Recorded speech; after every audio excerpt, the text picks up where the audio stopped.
बिस्मिल्लाहिर्रहमानिर्रहीम। अस्सलाम वालेकुम डियर स्टूडेंट। आज जो हमारा जो टॉपिक है वो है construction of demand and fall of demand. तो इसमें कुछ इतना ज़्यादा फ़र्क नहीं है समझने में, लेकिन बच्चों को ये कॉन्सेप्ट बहुत मुश्किल लगता है।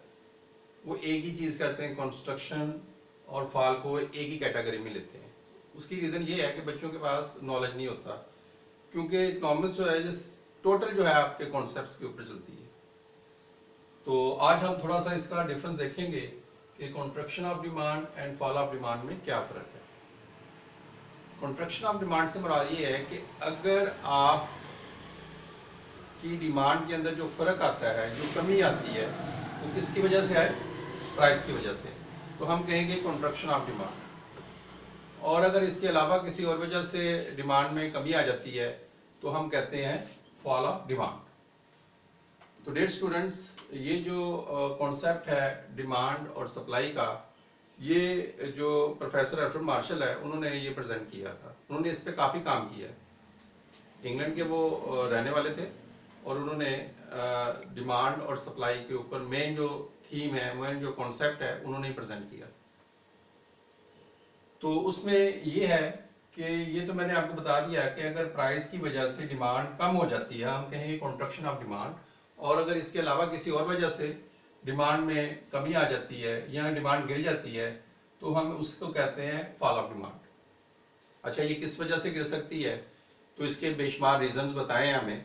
जैसे वेदर चेंज हो जाए, बहुत सारी चीज़ों की डिमांड गिर जाती है। लाइक ये समझ लें कि जो आइसक्रीम है तो सर्दियों में उसकी डिमांड क्या हो जाएगी? गिर जाएगी, लोग कम लेंगे, उसका प्राइस के साथ कोई तल्लुक नहीं है।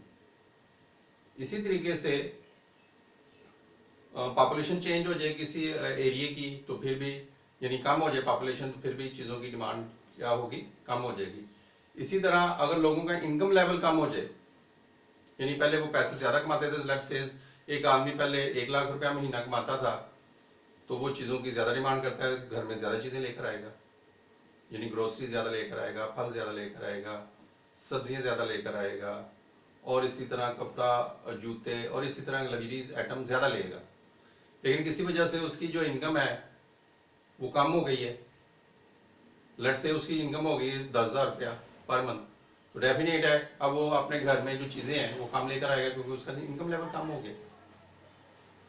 इसी तरह हम देखते हैं कि फैशन में अगर कोई चीज़ आउट ऑफ फैशन हो जाती है तो लोग उसका इस्तेमाल छोड़ देते हैं, तो उसकी डिमांड क्या हो जाएगी? चीज़ों की कम हो जाएगी। तो डियर स्टूडेंट्स, अगर प्राइस के अलावा किसी वजह से चीज़ों की जो है डिमांड जो है कम हो जाए तो हम कहेंगे फॉल ऑफ डिमांड। तो इसको हम एक एग्जांपल से देख लेते हैं। अब ये देखें कि एक प्रोडक्ट है, उसकी मार्केट में प्राइस है 2 रुपीज़, तो वो 40 सेल आउट हो रही है। अगर उसकी प्राइस बढ़ के 4 हो जाती है तो डेफिनेट है कि लोग वो कम खरीदेंगे, वो किस पे आ जाएंगे? 30 पे। तो ये कॉन्सेप्ट हम पहले लास्ट टाइम सीख चुके हैं कि लॉ ऑफ डिमांड के अंदर, कि जब चीज़ों की कीमतें कम होती हैं, ज़्यादा होती हैं, तो उसकी डिमांड क्या होती है? कम हो जाती है। इसको एक्सप्लेन हमने किया है जी। वाई एक्सेस पे हमने प्राइस रख ली है और एक्स एक्सेस पे हमने क्या रख ली? Quantity demanded. तो ये देखें कि जब उसकी कीमत थी 2 रुपीज़ तो लोग 40 खरीद रहे थे, और जो ही उसकी प्राइस बढ़ के 4 होगी तो लोगों ने उसकी डिमांड भी कम करके 30 कर दी। तो दूसरी साइड पे आ जाए तो ये देखें कि प्राइस 2 है और इस पे कितनी डिमांड है? 40। प्राइस के अंदर कोई चेंज नहीं आई, प्राइस सेकंड ऑप्शन में भी 2 ही है, लेकिन डिमांड कितनी हो गई है? 30 हो गई है। तो इसको हम एक डायग्राम के जरिए देख लेते हैं, ग्राफ के जरिए। ये हमने वाई एक्सिस पे प्राइस रख ली है और ओ एक्सिस पे हमने क्या रख ली है? Quantity demanded. तो प्राइस अगर 2 है तो डिमांड भी 30 है, प्राइस अगर 2 है तो डिमांड यहाँ भी क्या हो गई है? 40 हो गई। यानी कि प्राइस चेंज नहीं हुई लेकिन डिमांड क्या होगी? 30 से बढ़ के 40 पे चली गई। तो हमें एक पॉइंट ये मिल जाएगा डीडी कर्व, और एक डीडी कर्व हमें ये मिल जाएगा।